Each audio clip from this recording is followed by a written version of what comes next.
welcome to the Whiskey Vault. I'm Daniel. I am Rex, and I'm so proud of you. What? You opened this before Yeah, we started recording. that's true. This is Rare Whiskey Friday. Oh, okay. Look, it feels like I'm showing off at this point. I want to On give Rare you... Whiskey Friday, we review things that, while they may or may not be rare where you live, might not have good distribution and be easily accessible by everyone else in the world. If you happen to live somewhere you can get it, you're welcome for the review. Otherwise, off. So you have kids, right? You know when your kid tries real hard, They get a pity. but it sucks. Is my speech going up on the It's fridge? just objectively sad. My speech isn't going up on the fridge. Huh? No, it's not going on the fridge. Okay, so this is High Spire. By the way, it's a gift from Tim Gallagher. Tim Gallagher, you magnificent. Bastard!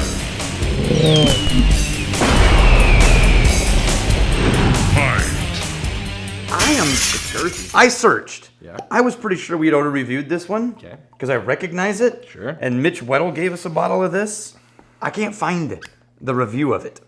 I looked on our channel, but if you guys can look, and I just missed it. Mitch, if you remember giving us High Spire, because this is a distillery in Crestwood, Kentucky called Kindred Distilled Spirits. Ready? Oh, there it is. That pine green. This is the craft. Damn it. But hold on. Oily character. Oh, yeah.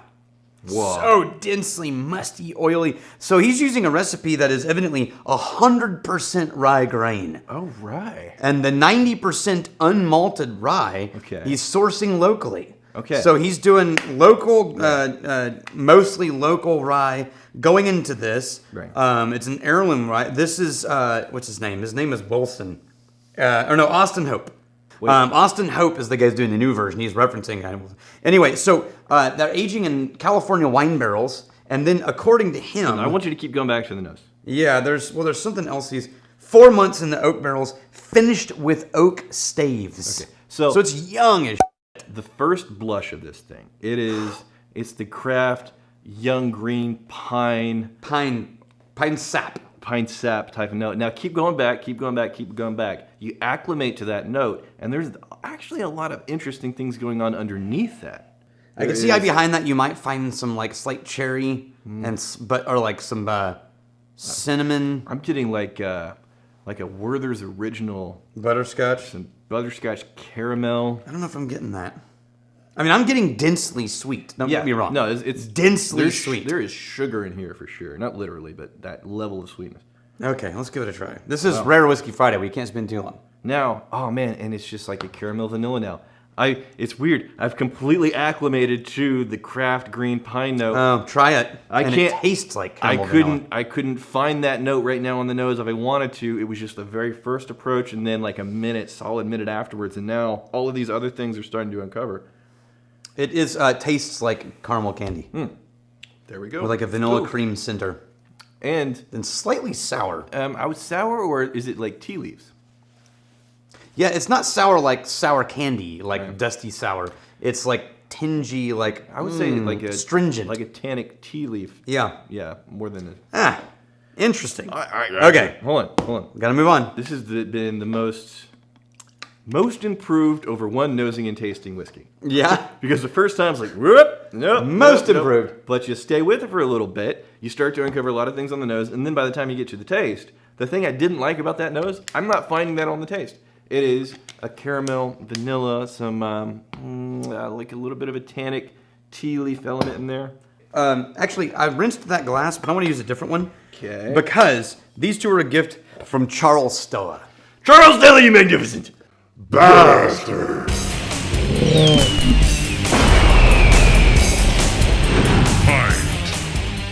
Now, yeah, it's him again.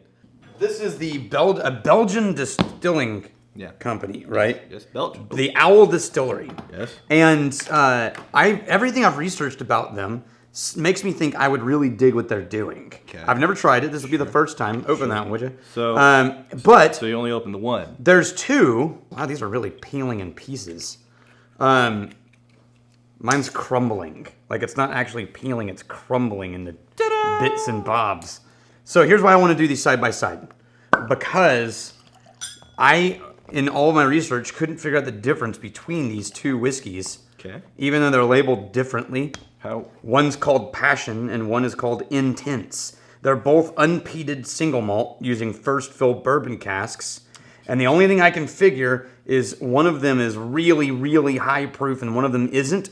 So I'm wondering if it's the same whiskey, but one's at cask strength and one's not. So they are similar, but I will say there are differences on the nose there.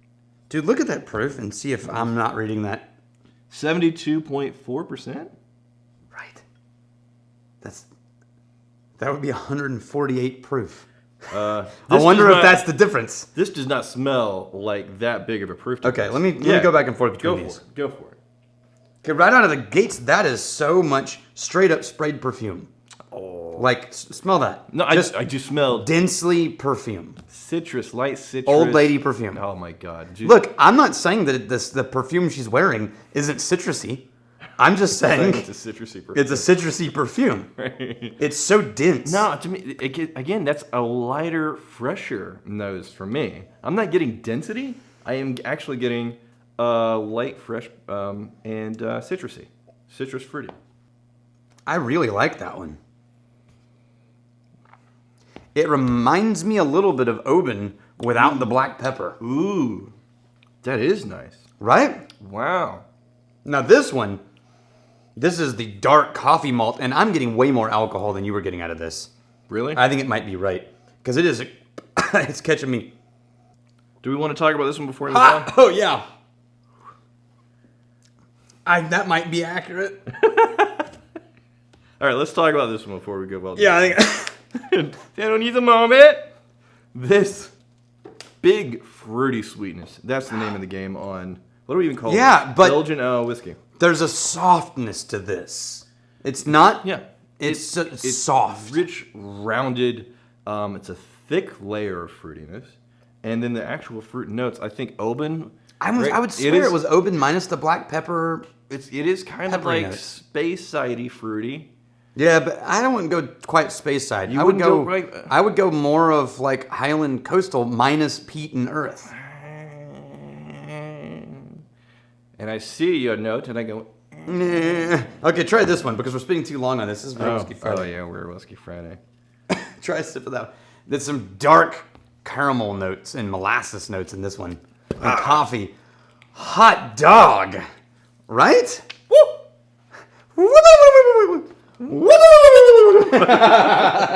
Okay, I'm gonna add a little water to this. There is maybe a lot of water. So interesting. There's like an oatiness, Yeah. and a nuttiness.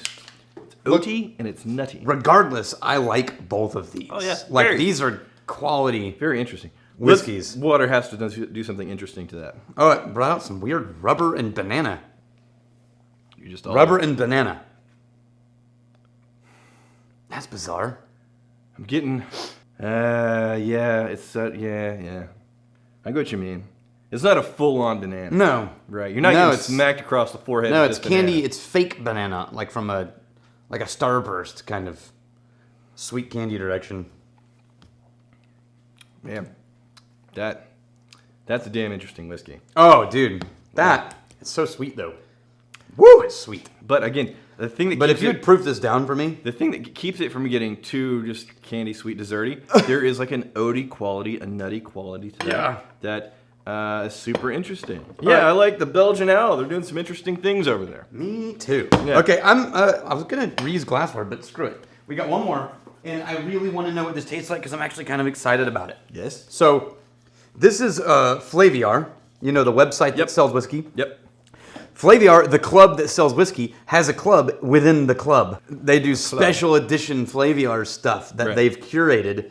And this is a club called the Deer, Bear, and the Moose. And the website has the stories of the Deer, Bear, and the Moose, which are these Sounds like the beginning. human figures with like- the heads of a deer, a bear, and a moose. It's like the beginning of a dirty joke. Yeah, and they travel the world finding interesting casks and doing really exclusive releases to this inside club. Right on. And this one, they decided to release to a slightly general, larger group, but it's sold out. But the only reason Yes. that we have this is because patron saint Marcus Di Napoli gave us one. Napoli.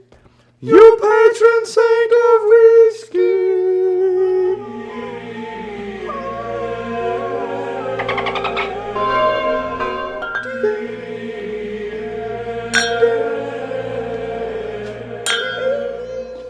Now this is a 14-year-old Dalmore. Damn. And it's this one cask. Yeah. Or at least I think it is. Now, Sherry butt. no E150 added to this. No. This This is- is what Dalmore looks like at 14 Yep. without food coloring. It's more of maybe it's coming off the heels of that 72% freaking whiskey, but I'm not getting like the heavy dark Christmas fruits that I typically remember from a Dalmore. Yeah, I'm looking for the walnut and fig notes. Yeah. Because this is a sherry cask. Yeah. But I'm not getting the classic Dalmore walnut, waxed walnut and fig. You know what it needs? More E150. Turns out that was the missing ingredient. What were you doing in 2004? I was 24, 23, 24. I was in California releasing my first album with Rhodes. I was getting married, maybe? I was releasing the first album I ever recorded with my friends in the band that played with Aerosmith. Yeah. Those guys. The first album we released. That Yeah. was 2004. And that's when they put this into a barrel. That year. Can you hear? Walk this way. Don't talk this way. Why won't you do walk this way? Like, you see what I mean? Like, it's more of like a sugary, desserty sweetness than like the dark, rich Christmas spices and All the things you're looking for, it's on the taste. taste it. 57% alcohol. This is a beautifully dessert whiskey if I've ever tried one. Oh wow! If this was a single malt whiskey society or Scotch malt whiskey society release, I would not be surprised. That is, I'm so glad because on one hand, I was thinking, did they go to the trouble, all that trouble, and then prove it down? No. Because it's not aggressive. No, but this it's drinking is rich though. damn near 60%. It's like 57.4. This is fudge level densely rich. Surprisingly sippable and easy and effortless. I to don't know if I drink. could drink this by a whole pour because it's so rich, Yeah. so sweet. Because all the things that we were looking for on the nose all there. weren't on the nose, but you're getting through the glass, and they start to show up. All of what you want there to be in a Dalmore, it's Now, right there. with a cigar, Oh yeah. I'll bet this would be amazing. Challenge accepted. Yeah, right now. That's actually the end of the video. Because you have cigars. I don't. Do you know what would have been a great end to the video? Us lighting up cigars inside the vault? But then you didn't have cigars. Oh, yeah, that's true. So I can't light cigars in here. you can. You will. You must. Here's to fighting, stealing, and drinking. If you fight, may fight for a friend. If you steal, may you steal your lover's heart. And if you drink, may you drink with us.